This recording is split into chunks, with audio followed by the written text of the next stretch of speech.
When it comes to China's Belt and Road Initiative, transparency, sustainability, and whether it's based on international rules are the most pressing concerns expressed by some on the international media. As the second Belt and Road Forum for International Cooperation draws near, how will China address these concerns with concrete actions? Welcome to part 2 of a special edition of The Point in the form of an Ambassadorial Roundtable during the 5th China and Globalization Forum, which was held recently in the Chinese capital. I'm Liu Xin.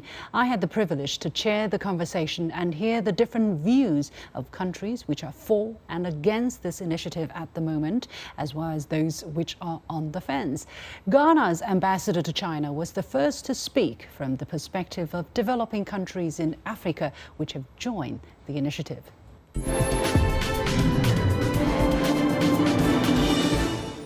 Let me move on to Ambassador Boateng from Ghana. Actually, many of the things we have talked about are about countries such as Ghana. And now we finally have the chance to hear from countries who are in this Belt and Road Initiative. How do they look at the issue? How do they feel personally? Ambassador Boateng. Thank you very much. I think Ghana signed up for the Belt and Road in June of 2017. And I think we signed up that early because we are in agreement with President Xi Jinping in terms of the opportunity that the Belt and Road presents for countries such as ours.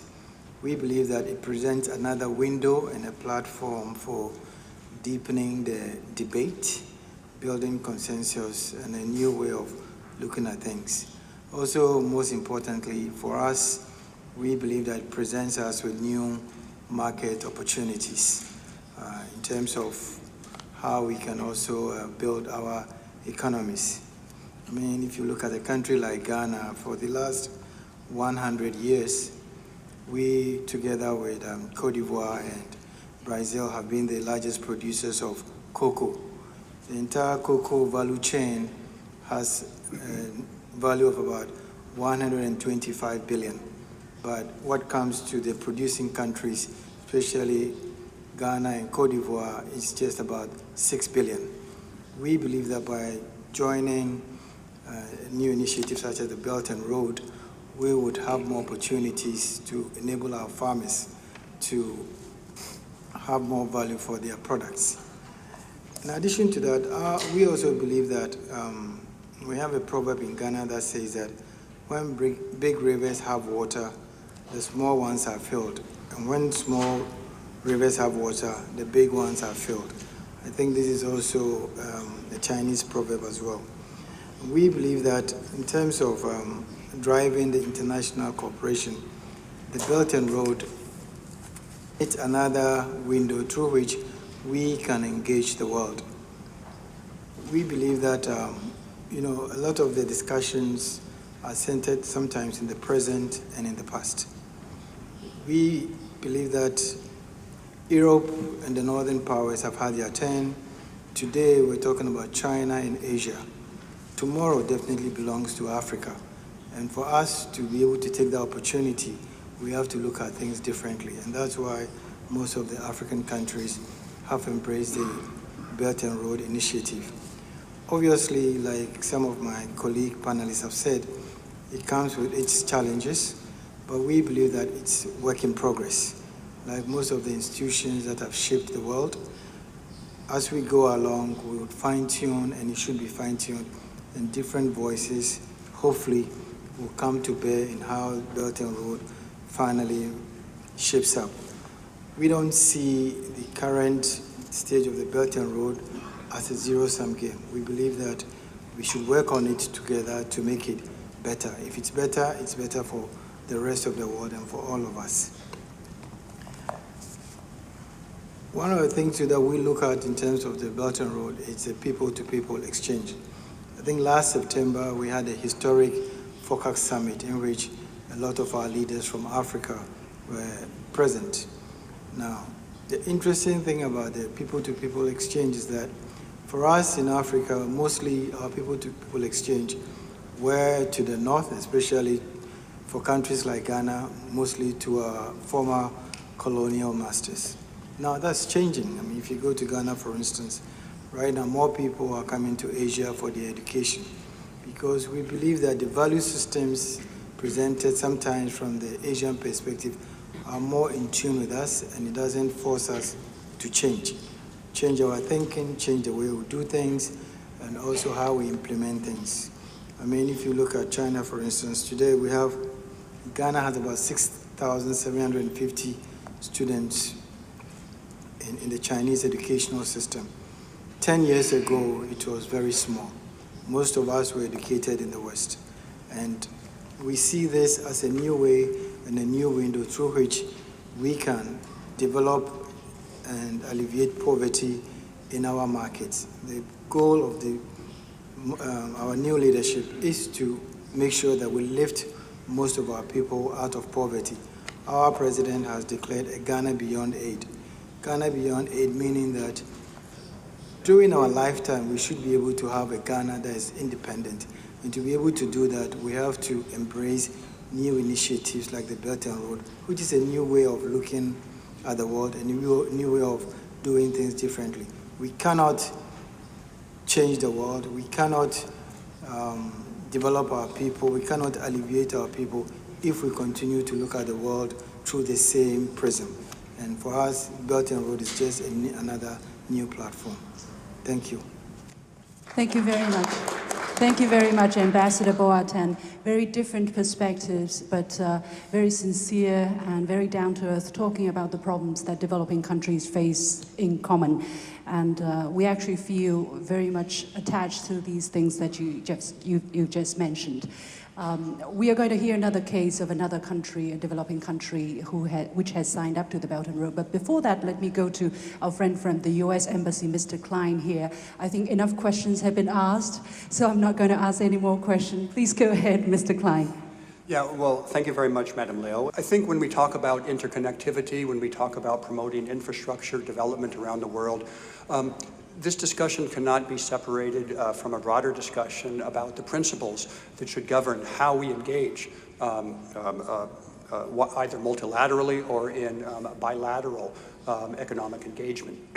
So I'd like to just say a few words about the principles that we believe all governments should adhere to in promoting foreign economic trade. We also think that this type of discussion is inseparable from our bilateral economic relationships. So I'd like to say just a couple of words about the US-China economic relationship. And then finally, I'll say just a few words about how governments can promote interconnectivity and modern infrastructure. First of all, if we talk about the principles that govern how we engage with each other on the global markets, we do believe that the principles that have made the United States and the rest of the global community strong and prosperous in the past will continue to be key in the future. And these include openness, transparency, fair competition, the rule of law, and the free flow of ideas, commerce, and capital. Equally important, we also believe that private property and private companies are entrepreneurs, that they will continue to remain the source of innovation, dynamicism, and growth in the future. We think that our role as governments should be to create a framework for our companies to compete and internationally to create a level playing field so that all of our private sector players can compete with each other on fair and equitable terms. So secondly, how does our engagement with China fit into this approach?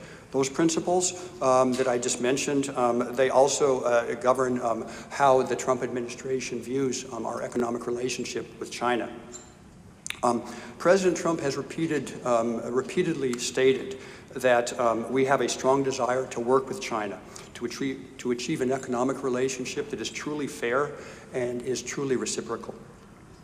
Of course, both of our countries have benefited tremendously from the growing interconnectivity of our two economies over the past decades. You all know that we are currently engaged in very, very in-depth discussions with China to address the imbalances in the economic relationship.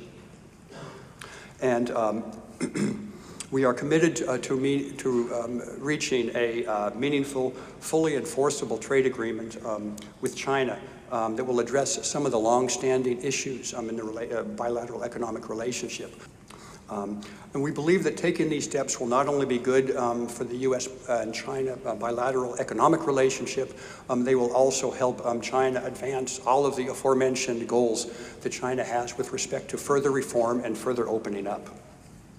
So finally, just a few words about interconnectivity and infrastructure. Of course, we fully agree with the assessment that improving interconnectivity throughout the Indo-Pacific region and more broadly globally is very, very important and will play a key role in our efforts to meet the challenges of our common economic future. We have also consistently emphasized that infrastructure projects that promote connectivity must adhere to generally accepted international standards. But like all of our engagement with China, this engagement is constructive, it is candid, and it is forthright. And as President Trump has made clear, that we want a constructive, results-based relationship with China where our prosperity and our security grow together and not apart. So again, thank you very, very much. I look forward to the discussion. Thank you very much. Thank you very much, Mr. Klein from the US. And it's very important that you also updated us on the very important negotiations between the two countries, which are continuously making progress. So hopefully some breakthrough is going to be achieved there, although no breakthrough might be expected on the Belt and Road Initiative between these two countries. Anyway, let me go to an international organization that is under the United Nations. As so far we have been discussed more or less on a bilateral basis, but the United Nations, for instance, UN Secretary General Guterres is expected to attend the second Belt and Road Forum, which says what the UN sees as potential in this Belt and Road Initiative. So I'm going to invite Mr. Crocetti, who is from the International Organization for Migration, and talk about the potential of this initiative in helping reaching UN sustainability goals in terms of migration. Mr. Crocetti. Thank you very much. My organization produces every 2 years the so-called World Migration Report. Why I'm making reference to the World Migration Report is because the last World Migration Report from last year noted that migration processes are profoundly affected by globalization, which involves ideas, capitals, goods, services, and information, as well as people who actually and virtually connect with others across boundaries. A notion that the organization and other scholars refer often to as transnational connectivity. Transnational connectivity, mobility, and migration are relevant now and will remain so well into the future, particularly in the context of initiatives such as the BRI, as it aims to open up and develop new trading routes and corridors across the world, generating both short-term jobs related to infrastructure development, as well as longer-term opportunities related to the trade and business network that are developed within these corridors. People-to-people exchange is in fact one of the 5 priority areas for BRI cooperation, and rightly so. BRI investments are in fact likely to have multiple impacts on migration patterns in BRI participating countries, which multiple government authorities must anticipate and prepare for in order to ensure effective policies and programs are in place to facilitate regular migration, integration of migrant communities, and social cohesion within impacted communities. In particular, the Belt and Road Initiatives is likely to impact migration at 4 levels. Number 1, international migration into countries where infrastructure-related projects require Chinese or other foreign expertise and or skilled or unskilled labor. Number 2, internal migration, with new centers of economic growth and trade creating opportunities that nationals of participating countries will likely seek to take advantage of. Number 3, intra-regional migration, as investment projects in one country are likely to further stimulate labor mobility from neighboring countries. And number 4, reverse migration, as migrants who moved out of a country party to the BRI may seek to take advantage of the new opportunities being generated back home and seek to return to their own home countries. Now, these current and anticipated shifts in migration patterns must be studied in further detail in order to understand the likely scope, impacts, and needs arising from these changing patterns, if the Belt and Road Initiative is to act as a contributor of the 2030 Agenda for Sustainable Development, as well as an accelerator for achieving sustainable development goals. The 2030 Agenda recognizes migration as a core developmental considerations. In particular, goal number 10, target 10.7, focused on facilitating orderly, safe, regular, and responsible migration and mobility of people, and calls for closer interconnectedness between migration and development agendas, whereby migration policies can improve development outcomes and development policies likewise can improve migration outcomes.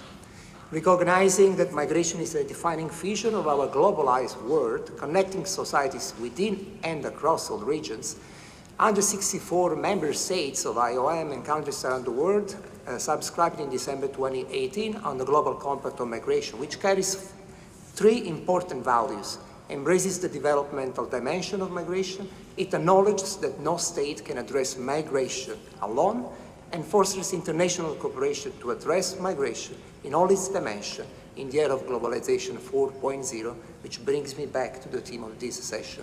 Thank you. Thank you very much, Mr. Crocetti.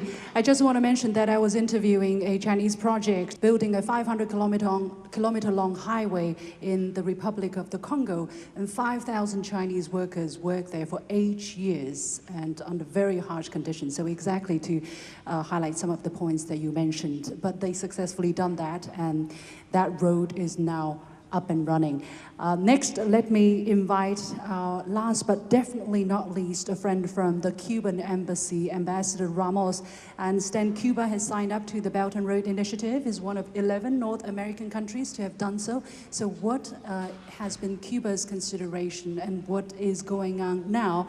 By the way, I understand, Ambassador Ramos, you were ambassador to India, Indonesia, and now China, so you know the biggest countries in the world in terms of population. Please. Before answering the question, I would like to make some points on whatever has been said by some of my colleagues during their presentation. According to Cuba, if we want to analyze globalization, we see it just in two ways, not four. We believe that there is a neoliberal globalization that has been working and predating for many decades, and the new globalization, which is promoted by China, a globalization of cooperation, of win-win cooperation. Now some colleagues are talking about transparency when it comes to the globalization promoted by China, and they say that deals should be clear, rules should be transparent. But I invite you to read one book by an American writer. It's called Confessions of an Economic Hitman. And you would see what the new globalization policies have done in a group of countries using these policies to impact on their economies. I will not mention those countries. You will see what happened over there. When you talk about transparency, it's very weird that only those who are outside talk about transparency. Those who are engaged in dealings with China, they don't complain. When you talk about with African countries, with Latin American countries, they are very happy with the deals they are doing with the Chinese. It's just third parties which are not involved that are talking about transparencies. It reminds me the Aesop's fable of the fox who was not able to reach the grape. I used to say that the grape was green. So this is an important issue that we should consider. For us, for Cuba, the globalization provided for China is really relevant. It's a kind of globalization that doesn't allow extraterritorial policies, doesn't allow financial blockades on the countries of the third world. Of course, we support it. Coming from Latin America, I have to say that despite the winds of a new Monroe Doctrine in our region, 14 countries have joined the Belt and Road Initiative, it seems that they understand that it's not a bad thing to do. And when it comes to Latin America, we have to say that because of the neoliberal globalization that was carried out to the extreme in Latin America, that is the region, the most unequal region in the world. So it's a clear indication of what neoliberal globalization can take our countries to. And of course, we are opposed to that kind of globalization. We support the globalization of a mutual cooperation that China promotes. In the case of Cuba, we have joined the Belt and Road Initiative last November when my presidency, Díaz-Canel, visited China and met President Xi Jinping. We believe that Cuba can be an important player in this Belt and Road Initiative, not only for Cuba, but a sort of facilitator, a launching pad for the rest of the Caribbean nation to contribute in connectivity projects in our region. We have been talking about corruption when it comes to the globalization promoted by China, but people forget what happened to Aston company, a French company, who disappeared, totally disappeared, and was totally obtained by General Electric on the pretext of a corruption case in Indonesia.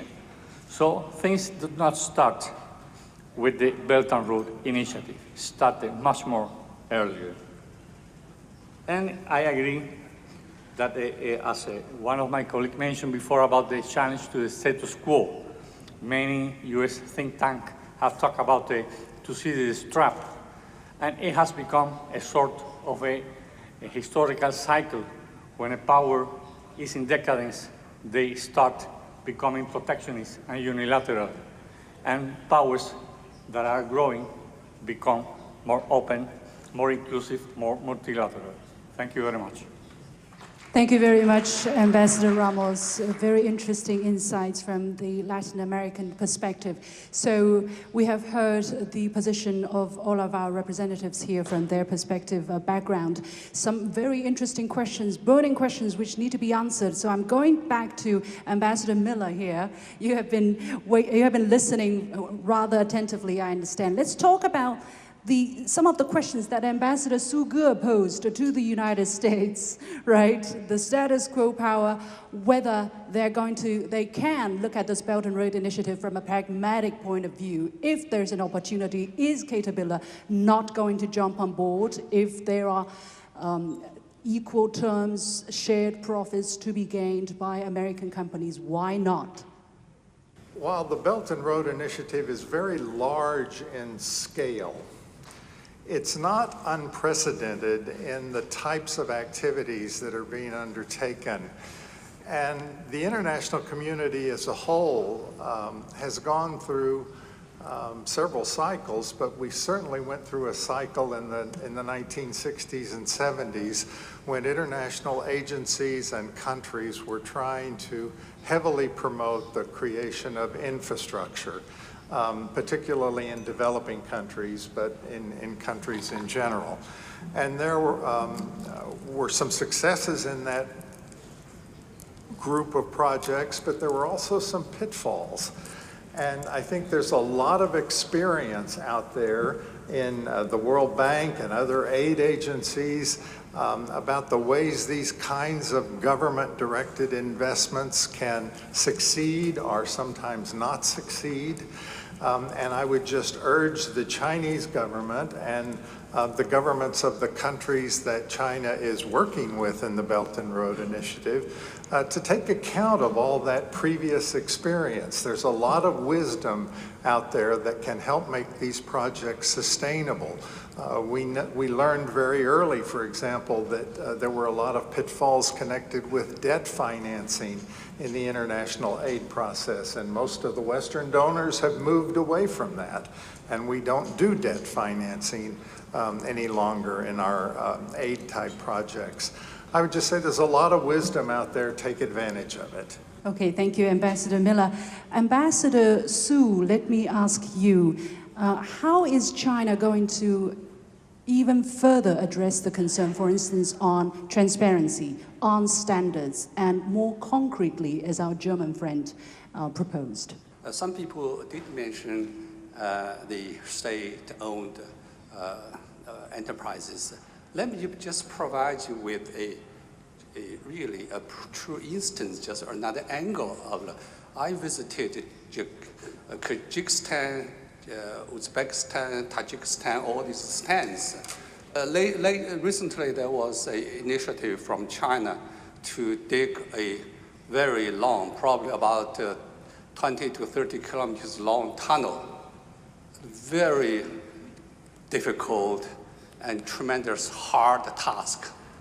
In the world, no private companies were interested in this.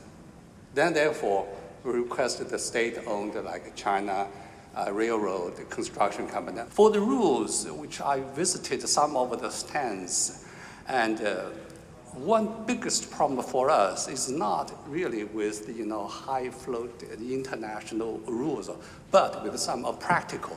Because some countries nearby, they follow the former Soviet standards for the railroad.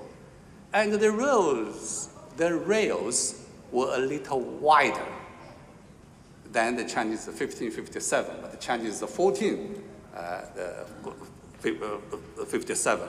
So we really hope that finally we have to tell the Russians that we want to incorporate with China's Belt and Road, with your Eurasia in the plan, so as to lessen their anxiety. And third point is that, for instance, just now I mentioned that if we get U.S. to be more involved, to our way of thinking, when U.S. is more involved, for instance, by supporting some of the enterprises, and it seems to me that would enhance the security and the safety of the projects, because you will be part of the, or you will be regarded as a shareholder. Let me quote a line from your side. Of course, I duly respect your intellectual property right. And finally, let me say that as a for instance, how can we have a win-win situation or win-win-win situation? For instance, now you look at Egypt. Egypt is now the third largest producer of fiberglass. Why? Because the Chinese big stone company invested there. Now, the reason why I say that, it's also to the benefit of some developed countries, because Germany provides the final dice for getting the very hot, smelted, lava-like thing into very tiny, like fiber-like substance. So this Germany, the reason why they supported the Belt and Road, of course, there is no free lunch, and they get benefits from this. Thank you very much.